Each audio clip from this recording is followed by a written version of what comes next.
심각한 고령화로 치매나 몸이 불편한 노인들을 수용하는 요양시설이 늘고 있지만 시설 내 폭행이나 학대 역시 사라지지 않고 있습니다.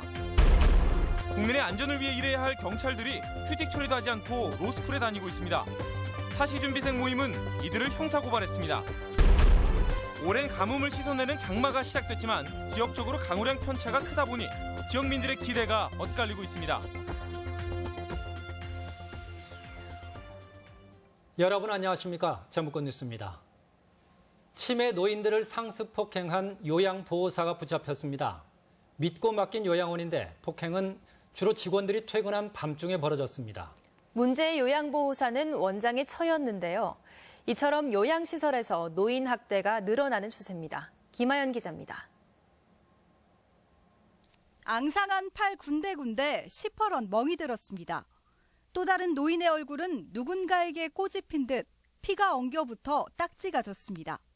익산의 한 요양원 입소자들로 대부분 치매에 걸려 의사표현이 힘든 노인들입니다. 검찰은 치매 노인 6명을 상습적으로 폭행한 혐의로 요양보호사이자 이 시설 원장의 아내인 59살 노모 씨를 구속 기소했습니다. 노 씨는 특히 이 요양원 내에 CCTV가 없다는 점을 노려 직원들이 모두 퇴근한 야간에 주로 범행을 저질렀습니다. 낮에는 괜찮아요. 밤사이에 자고 일어나서 가면은 그 다음날 출근하면은 할머니들이 멍들어 있고 어떤 분은 막 숨을 못 쉴 정도로 막 힘들어하시고. 노 씨는 지난 2011년에도 입소 노인이 보신탕을 먹지 않는다며 국물을 얼굴에 부어 처벌받았지만 계속 근무해왔습니다. 노 씨는 현재 폭행 사실을 모두 부인하고 있습니다. CCTV가 설치되어 있지 않은 상황에서 자기 의사 표시를 제대로 하지 못하는 나이 드신 치매 환자들을 상대로 반인도적인 범행을 한 것이라는 점. 고령화로 노인 요양병원이나 요양원이 급증하는 가운데 시설 내 학대도 끊이지 않고 있습니다. 최근 5년간 시설 내 노인 학대만 한 해 평균 350건. 노인 스스로 신고가 어렵고 입증도 쉽지 않아 드러나지 않는 경우가 더 많습니다. 어린이집처럼 노인 요양시설에도 CCTV 설치를 의무화하는 법안이 발의됐지만 국회에 계류 중입니다. 고령화와 맞물려 폭발적으로 늘어난 요양시설이 노인 인권의 사각지대가 되지 않도록 현실적인 대책이 필요해 보입니다. MBC 뉴스 김하연입니다. 도내 8명의 현직 경찰이 법학대학원인 로스쿨에서 향학녀를 불태우고 있습니다. 박수받을 일인 줄 알았는데 알고 보니 정작 할 일은 하지 않아 오히려 형사고발에 징계까지 당하게 생겼습니다. 박연선 기자입니다. 사법시험 준비생 모임이 검찰에 도내 경찰관들을 대상으로 제출한 고발장입니다. 공무원인 경찰 신분으로 법학대학원인 로스쿨에 다닌 것이 국가공무원법 위반에 해당한다는 건데 도내에서는 모두 8명이 위계에 의한 공무집행 방해죄로 고발됐습니다. 이들은 연수휴직을 하지 않고 로스쿨에 입학해 수업을 들으면서 공무에 피해를 줬다는 지적을 받고 있습니다. 로스쿨의 경우 야간 수업이 없고 이수해야 하는 학점과 수업의 종류도 많습니다. 때문에 현직을 유지하며 로스쿨을 다닌다는 것은 사실상 불가능하다는 평가입니다. 굉장히 엄격하게 이제 학사를 운영하도록 되어 있는데 과연 그것을 직장을 가지고 다니면서 할 수 있는지 이건 불가능하다고 봐야 되거든요. 논란이 일자 경찰도 내부 감찰에 나서 현행법 위반 여부 등을 조사하고 있습니다.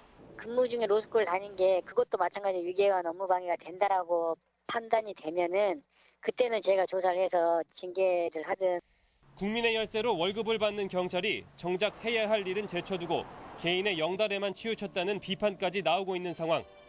검찰과 경찰의 보다 철저한 사실규명이 필요해 보입니다. MBC 뉴스 박연선입니다. 김승환 전라북도 교육감은 교사의 성추행을 진술한 학생 명단을 학교 측에 넘긴 경찰의 행태는 인권 침해의 사례로 수사기관의 인권의식을 이해할 수 없다며 전북경찰청장에게 유감을 표했다고 밝혔습니다. 또 이번 성추행 사건은 고등학교 안에 침묵의 카르텔이 무서울 정도로 깊고 넓게 형성돼 빚어진 일이라며 피해를 입은 졸업생과 재학생들의 상담 치료도 진행할 계획입니다. 장마로 비 피해를 걱정해야 할 상황인데 여전히 가뭄인 곳이 많습니다. 지역적으로 강우량의 차이가 커서 도내 남부 지역의 저수지는 메말라 있습니다. 한범수 기자의 보도입니다. 대형 바위가 절개지에 아찔하게 붙어 있습니다. 지난해 여름 빗물에 갈라진 바위 덩어리가 주택가를 덮친 악몽이 선명한데도 이곳은 여전히 별다른 안전장치가 설치돼 있지 않아 주민들의 불안을 키우고 있습니다. 비가 많이 온다 치면 막상 이제 산태 나가지고 문제가 붙지. 바람 불고 오면은 이런 나무가 넘어가가지고 산태가 난다고. 오랜 가뭄에 신음해온 농가밭은 풍족한 강우량이 반갑습니다. 한때 농사를 포기할지 고민해야 했던 고추밭은 어느새 싱그런 빛을 띠고 있습니다. 이번 단비로 인해서 한 방에 그냥 완전히 다 날려버리는 거예요.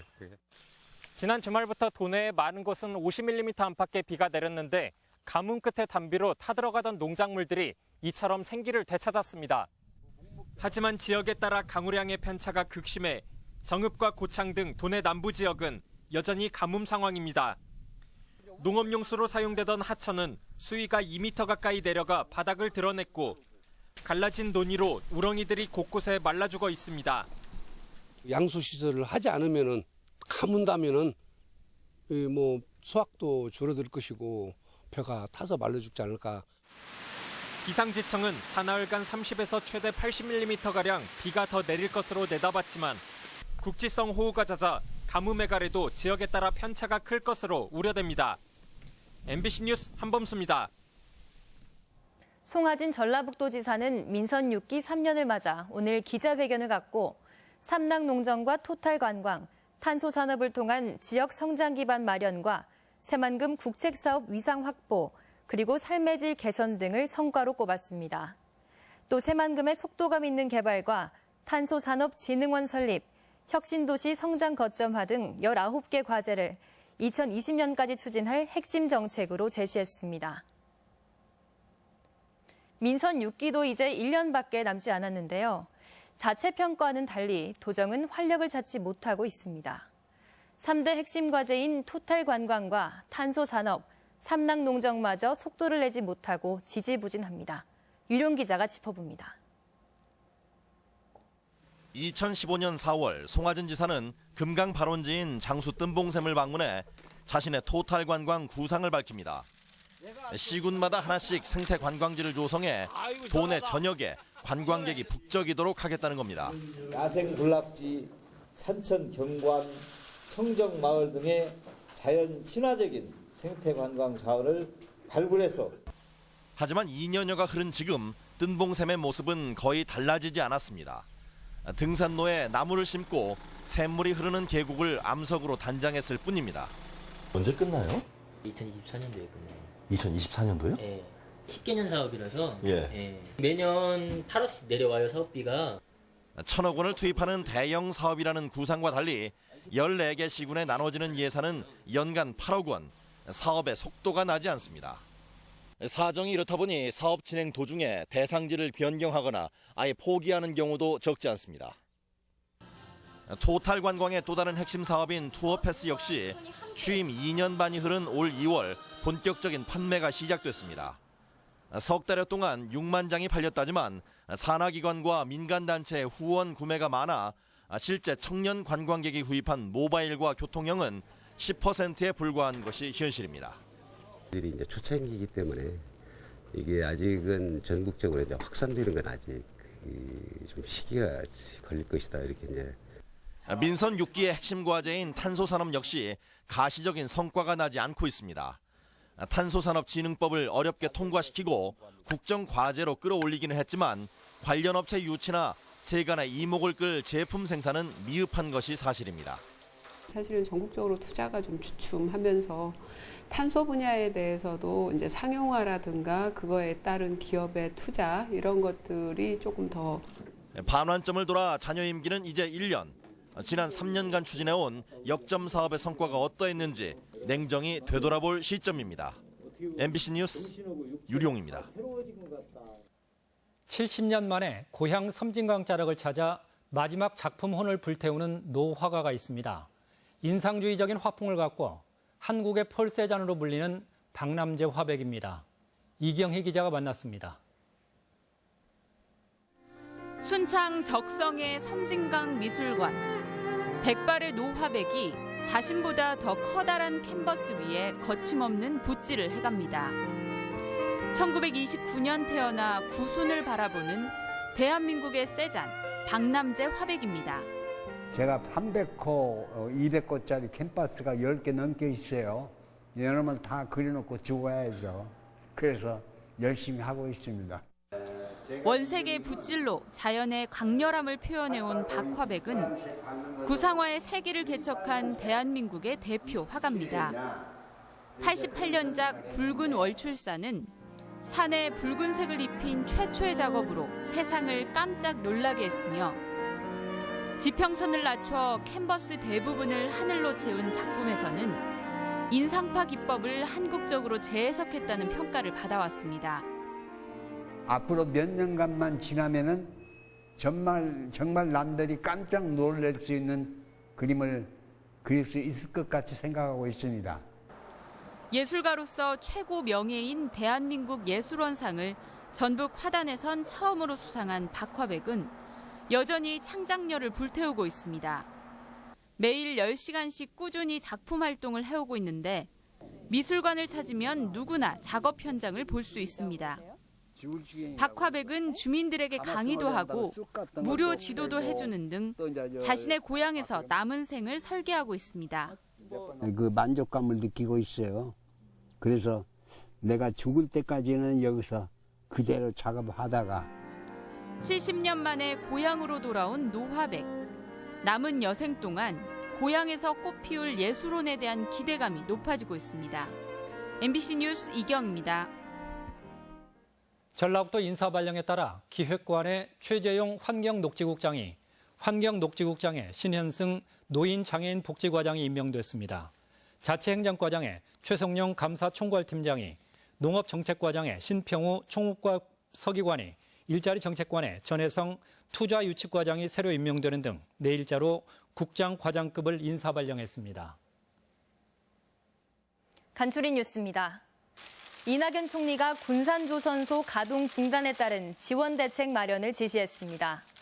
이낙연 총리는 간부회의에서 군산조선소 가동 중단이 안타깝다며 협력업체 근로자 지원 방안과 대한산업 육성 대책을 지시했고 관련 부처의 적극적인 협조도 당부했습니다.